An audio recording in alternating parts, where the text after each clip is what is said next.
మనిషి ప్రాణానికి విలువ లేదా? పండగంటే ఆనందమా లేక మృత్యుతో చెలగాటమా? ఉత్తరప్రదేశ్లో హోలీ వేడుకల సందర్భంగా జరిగిన ఒక సంఘటన ఇప్పుడు దేశవ్యాప్తంగా చర్చనీయాంశమవుతోంది. వేల సంఖ్యలో ఉన్న జనాల్ని ఒకే చోట బంధించి ఒక్కసారిగా వదిలేయడం వల్ల ఏర్పడిన భయానక తొక్కిసలాట దృశ్యాలు చూస్తుంటే ఒళ్ళు గగురు పొడుస్తోంది. ఉత్తరప్రదేశ్లోని ఒక ప్రముఖ ఆలయ పరిసరాల్లో హోలీ వేడుకల కోసం భక్తులు వేల సంఖ్యలో తరలివచ్చారు.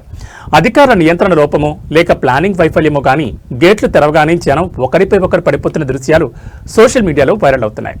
గతంలో ఎన్నోసార్లు ఇలాంటి తొక్కిసలాటల్లో వందలాది మంది ప్రాణాలు కోల్పోయినా మళ్లీ అదే తప్పులు పునరావృతమవుతున్నాయి. ఒకేసారి అంతమందిని వదిలేయడం అధికార నిర్లక్ష్యానికి పరాకాష్ఠగా కనిపిస్తోంది. భక్తి పేరుటో పండగ పేరుటో మనుషులను గొర్రెల మందలా చూడడం ఎప్పటికి మారుతుందంటూ నెటిజన్లు తీవ్ర ఆగ్రహం వ్యక్తం చేస్తున్నారు. అక్కడ ప్రాణాపాయం జరిగినట్లు సమాచారం అందుతున్నప్పటికీ అధికారికంగా ఎన్ని ప్రాణాలు పోయాయనేది ఇంకా తెలియాల్సింది. కానీ ఆ వీడియో చూస్తుంటే మాత్రం భారీ నష్టం జరిగినట్లు స్పష్టమవుతోంది.